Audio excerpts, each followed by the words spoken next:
ዳዊት እግዚአብሔርን ተስፋ አድርግ በርታ ልብህም ይጽና ይላል። ተስፋ አድርገው እግዚአብሔርን።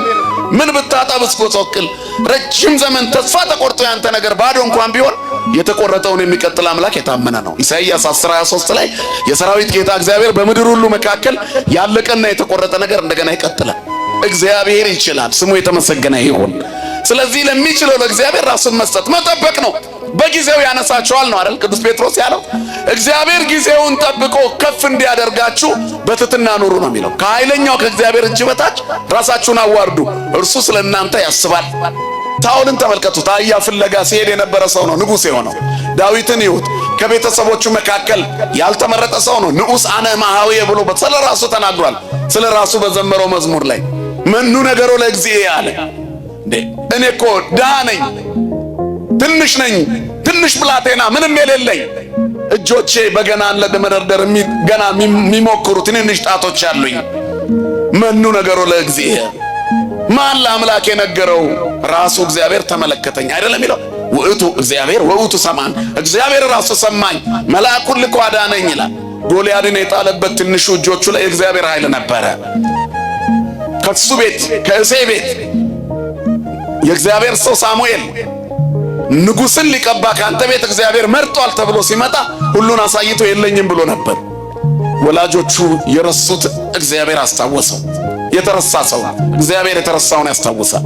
በቤታችን ውስጥ በኑሯችን ውስጥ ምንም የሌለን ብዙ የጎደለን ደጅ ጠንተን እግዚአብሔር ትቶኛል ብለን የምናስብ ሰዎች ካለን ኤልሳቤጥና ዘካርያስ ምሳሌ ናቸው።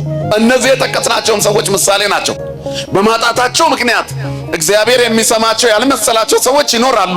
አንድ ቀን ይሰማኛል በሚል ተስፋ ውስጥ ግን እግዚአብሔርን ተስፋ አድርገው መኖር አለባቸው። በችግር ውስጥ ያለውን ሰው፣ የጎሰቆለውን ሰው፣ አንገቱን ማጣት ያስደፋውን ሰው፣ ቤቱ ጭር ያለበትን ሰው ግን መያዝ ያላቋረጠውን ሰው፣ ብዙ ነገር የጎደለበት ሰው ግን ማመስገን ያላቋረጠውን ሰው በእግዚአብሔር ፊት ቅዱሳን ነበሩ ይላል መጽሐፍ። ጻድቃን ነበሩ። ጽድቃችሁ ምንድነው? በዚህ መፈተን ውስጥ አለመጉረምረም ትልቅ ጽድቅ እኮ ነው። ሁሉ ነገር ሞልቶልን እንኳን የተሻለ ፍለጋ መናጉረመረም ሰዎች ነን እኛ። ምንም ነገር ሳይኖራቸው ግን አንተ ስላለህን ይበቃናል ብለው የሚኖሩ ናቸው ቅዱሳን። ስለዚህ እግዚአብሔር ፈትኖ ሲሰጥ የተሻለ ይሰጣል። ሁሌ እግዚአብሔር አዘግይቶ ሲሰጥ የተሻለ ይሰጣል። ግን መጠበቅ አለመቻል ደግሞ ያከስራል። ብዙ ሰዎች የእግዚአብሔርን ቀን መጠበቅ አቅቷቸው በአቋራጭ መንገድ ሄደው የከሰሩ ሰዎች አሉ። መንገድ የተበላሸባቸው ሰዎች አሉ። እግዚአብሔር በትክክለኛው መንገድ እስከሚመጣ ድረስ መጠበቅ አቅቷቸው የወጡ ሰዎች አሉ። ጠይቀሽው አንቺ የረሳሽው ነገር አለ፣ እግዚአብሔር ግን ቀን ጠብቆ ይሰጥሻል። እግዚአብሔር የሚሰጠው መቀበል ለሚችሉ እጆች ነው። ሌላውን መንገድ እንዳትረሱት።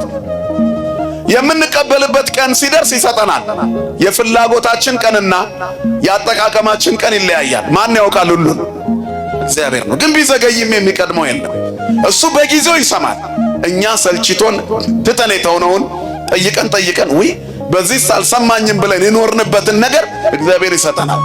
አንድ አባት ጸሎታችሁን መዝግቡና ያዙት ይላሉ እና የሆነ ቀን አጀንዳችሁን ከፍታችሁ ስታዩት የቆማችሁበት ቦታ የለመናችሁት እንደሆነ ይገባቸዋል። የለመኑትን የማይረሳ የሚባለው ለዚህ ነው። የለመኑትን የማይነሳ የነገሩትን የማይረሳ አባት ነው ያለን። ክብርና ምስጋና ለስሙ ይሁን።